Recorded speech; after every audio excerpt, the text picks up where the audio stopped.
Hello and welcome back, and this review will absolutely not help you whatsoever because I know it's going to be posted in July, and I did this with a Netflix movie that was expiring on June 30th. So, you know, I don't really think these things through all the time, but I just assume it's the same narrator. Uh, you know, it was not, I don't know. Go with God. um, I'm Mac, the movie guy, aka John Stark, and this is my review. Yes, review of The Girl with the Dragon Tattoo. Yeah, I actually never watched this. Funny thing is, I own this somewhere in my DVD collection, and I never bothered. It was on Netflix, and I was like, oh, I feel like I should watch one more that expires on June 30th before it goes away, that has audio description that I haven't seen before. And this was like the first one that came up. So I went with it. And yep, I checked that off my box. I'm a blind film critic, probably, you know, could have seen this when I could see, but I kind of remember what it looked like, and it looked really bleak and dark, and I don't know. I don't know why I didn't see this. I like David Fincher. I never read the book. I knew it was a remake because we had already made 3 movies, and now we were doing it just like in the English language, which, you know, we did the same thing with Let the Right One In. It was fine the way that it is, and then somebody was like, ooh, what if we do Let Me In? It's like, I mean, the film's okay, but we don't really need it. We just need people to watch Let the Right One In, which is my favorite foreign language film, in case any of you were wondering. So I haven't seen any Girl with the Dragon Tattoo material. I've never read any of the books, so I think that's probably why I didn't see it. I just wasn't excited. So what did I finally think when I got into this? Well, this movie is long, dark, depressing, and weird. And it ends in such a way that I'm convinced, obviously, that they had full confidence that they would be making the other 2 films. And then the studio was like, ooh, that didn't make enough money. I don't think we can go through with it. So we're not going to do Played with Fire and Hornet's Nest. So we're just going to leave it a dragon tattoo and just make it super awkward for people. So like going forward, like how many people are really going to be excited about this version of it? Aren't they just going to watch the original foreign language and just suffer through subtitles? Because that's what I would do, since you can't watch the other 2 because they don't exist. So they kind of made this movie irrelevant, sort of like the Divergent franchise that has no ending, because they decided to split the final book into 2 films because they're fucking retarded. And and then when the 3rd movie bombed, they were like, well, we can't make the 4th movie. And it's like, you can't make the second part of the book that you unnecessarily split into 2 films? Whatever. Movie studios are stupid, by the way, in case you were wondering where that conversation was going. They're stupid and they make dumb decisions. So, yeah, this has no real cinematic relevance, except for David Fincher fans are going to look back on this when they evaluate his career. He's a big enough director that people think about his career with its entirety and constantly rank like which David Fincher film is their favorite. So I can't imagine this is the favorite film. He's got some pretty heavy hitters out there.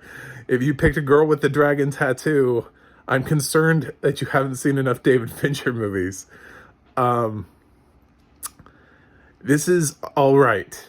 It actually gets better as the movie progresses. It starts off kind of slow, and once the movie starts giving you clues and showing you and pointing you in the direction it gets more interesting. It does build and build and build and build, and then it reaches a climax, but then it can't finish there because that's not the end of the story. That's just the end of book one.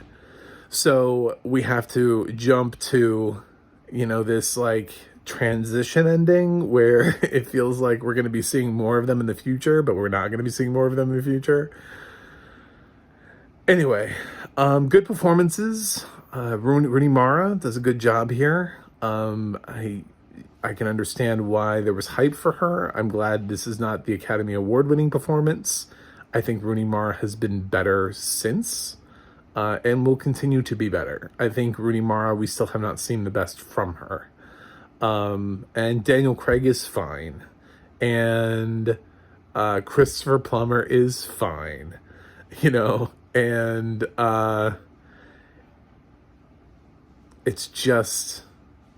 it's fine. I didn't get into this film and go, oh man, I can't believe I've been missing this my whole life. I came into this film and I was like, well, I've seen it now. So now I can do better David Fincher lists. But otherwise, that's really, really all my thoughts on that is, yeah. So, if you're a huge Girl with the Dragon Tattoo fan and you were expecting me to come in here and tell you how amazing this film is and pat you on the back and be like, yes, you are correct, that's not what this is. I'm sorry. The audio description was nice and British, which is interesting because, these characters are not. But hey, cool choice for English audio description was at least to make it European, instead of having an American accent. I don't even know if there is an American narrator for this, or if Netflix, when they just picked it up, decided to go with the UK narrator. There might even just be two different audio description tracks.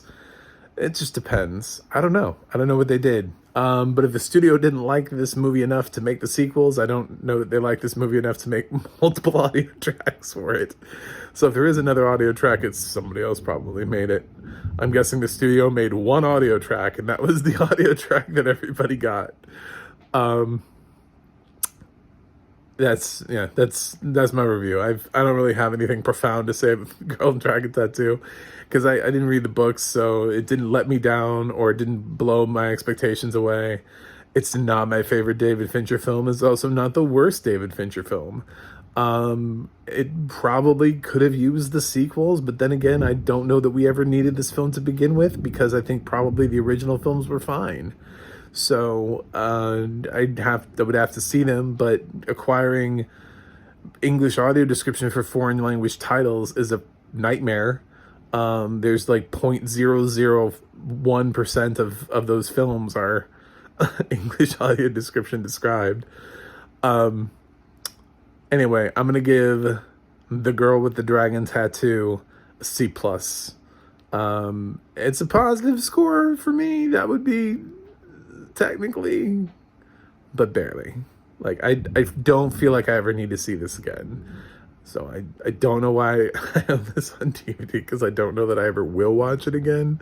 Unless for some reason Rooney Mara, like, some years down the line is like convincing them to make the other films, and even though she's older, she's still the girl. That'd be weird. Or they give it to Claire Foy and they go back and do I don't know. I know she did Spiderweb, which if they ever make the other two films, maybe. But this is it. And I never saw Spiderweb either. This whole franchise just doesn't interest me. That's it. Maybe that's part of the problem. I don't know. But thanks for watching. Hit that like and subscribe button. And let me know what you think in the comments. Did you get a dragon tattoo after watching The Girl with the Dragon Tattoo? And my website is macmovieguy.com. Other pertinent websites of note are the Audio Description Project and the ADNA. That's theadna.org. Hope to see you check those websites out for more audio description information. Until they play with fire.